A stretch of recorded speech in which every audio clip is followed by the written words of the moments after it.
देखो अब जैसे हम लोग Z1 माइनस Z2 के बारे में समझे। देखो क्या होता है, जैसे कि मान लो हमारे पास ये कॉम्प्लेक्स नंबर है Z1, ठीक है, और दूसरा कॉम्प्लेक्स नंबर है मान लीजिए Z2।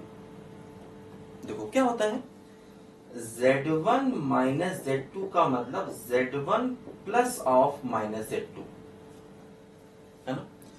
मतलब माइनस Z2 में Z1 को प्लस करना है। देखो जैसे ये Z2 है, इसी का निगेटिव ले लिया तो देखो ये हो गया माइनस का Z2, है ना। ये Z2 है, इसी का निगेटिव ले लिया तो क्या बन गया बोलो, माइनस का Z2।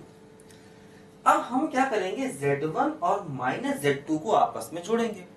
देखो इसके पैरेलल लाइन यहां ड्रॉ करो ऐसे, और इसके पैरेलल लाइन देखो यहां ड्रॉ करो ऐसे, ठीक है।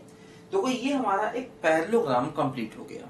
ये था Z1 और ये Z2, तो ये इसका नेगेटिव माइनस Z2। अब देखो क्या हुआ, ये जो हमारा डायगोनल है ये डायगोनल बन जाएगा क्या बोलो, इन दोनों का सम, Z1 और माइनस Z2 का सम।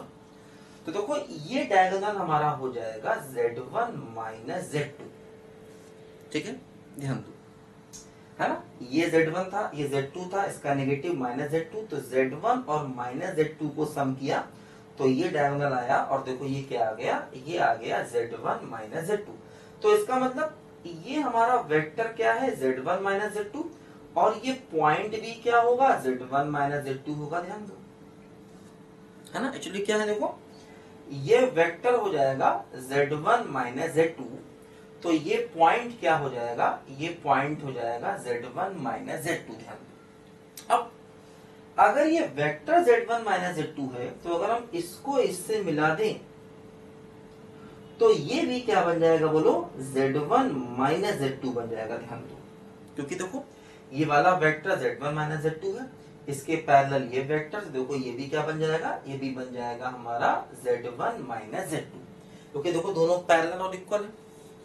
तो देखो लेकिन ये वेक्टर Z1 माइनस Z2 है और ये ओरिजिन से आ रहा है, इसलिए ये पॉइंट Z1 माइनस Z2 है। जबकि ये भी वेक्टर Z1 माइनस Z2 है, लेकिन Z1 माइनस Z2 पॉइंट अपनी जगह ही रहता है हमेशा। मैंने बताया था कि वेक्टर Z को कहीं भी ले जाओ, लेकिन जो पॉइंट Z है, जैसे कि मान लो ये हमारा पॉइंट Z है, तो पॉइंट Z वही होगा जो वेक्टर ओरिजिन से आया है। जो वेक्टर ओरिजिन से आया है उसी का जो लास्ट वाला पॉइंट है वो पॉइंट Z होगा। हाँ, आप Z को कहीं भी किसका लो तो ये वेक्टर Z तो हो जाएगा, लेकिन पॉइंट Z अपनी जगह ही रहेगा। ये पॉइंट Z नहीं होगा या ये पॉइंट Z नहीं होगा। वो चीज देखो यहाँ पर भी है कि ये वाला पॉइंट है Z1 माइनस Z2 और ये वाला वेक्टर क्या हो गया, Z1 माइनस Z2। तो इसलिए अगर ये वेक्टर Z1 माइनस Z2 है तो ये भी वेक्टर क्या होगा बोलो, Z1 माइनस Z2, लेकिन पॉइंट अपनी जगह ही है। तो देखो यहां से एक बहुत इंपॉर्टेंट बात ये निकली कि मान लो अगर एक पॉइंट Z1 है और एक पॉइंट Z2 है, और अगर हम Z2 से Z1 की तरफ जा रहे हैं तो ये वाला वेक्टर हो जाएगा Z1 माइनस Z2, है ना। तो मतलब Z2 से Z1, जैसे मान लो ये हमारा पॉइंट है Z1 और ये पॉइंट है Z2। अब अगर हम Z1 से Z2 जाएंगे तो ये पॉइंट हो जाएगा क्या बोलो, Z2 माइनस Z1, है ना। तो अगर हम Z1 पॉइंट से Z2 की तरफ जा रहे हैं तो वो वेक्टर होगा Z2 माइनस Z1। Z2 से Z1 की तरफ जा रहे हैं तो वेक्टर होगा Z1 माइनस Z2। देखो अगर हम इस पॉइंट को A मान लें, इसको B मान लें, इसको A मान लें, इसको B मान लें, तो देखो AB जो लेंथ है ना, AB लेंथ, वो हो जाएगा mod of Z1 minus Z2, या वो हो जाएगा mod of Z2 minus Z1। ध्यान दो, AB लेंथ मतलब अगर Z1 Z2 दो पॉइंट्स हैं तो उनके बीच का जो डिस्टेंस है वो हो जाएगा mod of Z1 minus Z2 या mod of Z2 minus Z1। जबकि Z1 से Z2 की तरफ जाने वाला वेक्टर हो जाएगा Z2 माइनस Z1, और Z2 से Z1 की तरफ जाने वाला वेक्टर क्या हो जाएगा, Z1 माइनस Z2, और उनके बीच का डिस्टेंस ये हो जाएगा। देखो इससे क्या होता है, मैंने बताया कि अगर Z1 ये है, Z2 ये है, तो Z1 माइनस Z2 पॉइंट ये होगा। वेक्टर ये भी सही है और ये भी सही, कोई भी लिख सकते हैं। तो जैसे हम एक काम करते हैं, यहाँ पर हम लोग देखो इसको लिखो जरा पहले ध्यान से बच्चों, इसको लिखो। देखो एक काम करते हैं, जैसे Z1 को कुछ मान लेते हैं, है ना।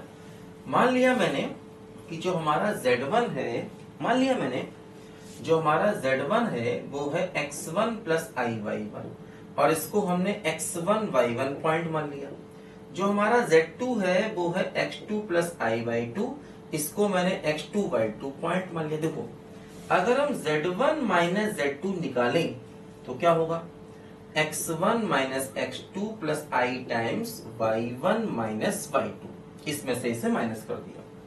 ठीक, देखो अगर हम इसका मैग्नीट्यूड निकालें तो क्या होगा, अंडर रूट रियल पार्ट का स्क्वायर और प्लस इमेजिनरी पार्ट का स्क्वायर। देखो ये हमारा रियल पार्ट है और ये हमारा इमेजिनरी पार्ट है। ठीक, तो देखो आपको याद है यही होता है डिस्टेंस बिटवीन टू पॉइंट। जैसे एक पॉइंट है x1 y1 और एक पॉइंट है मान लो x2 y2, तो दो पॉइंट्स के बीच का डिस्टेंस भी तो यही होता है ना, under root x1 minus x2 का whole square plus y1 minus y2 का होल स्क्वायर। देखो वही चीज यहाँ पर आ गई, a और b के बीच का डिस्टेंस है ना, मतलब एक पॉइंट है x1 y1, एक पॉइंट है x2 y2, दोनों के बीच का डिस्टेंस क्या हो गया, mod of z1 minus z2। और यही चीज हम कोऑर्डिनेट में भी पढ़ते हैं, है ना।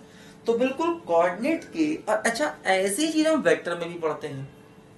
जैसे कि मान लो हमने पढ़ा होगा वेक्टर में कि अगर मान लो ये हमारा है वेक्टर ए, है ना, इसका पोजीशन वेक्टर ए है और इसका पोजीशन वेक्टर बी है ना। ओरिजिन से जो वेक्टर आता है उसे वेक्टर की लैंग्वेज में कहा जाता है पोजीशन वेक्टर।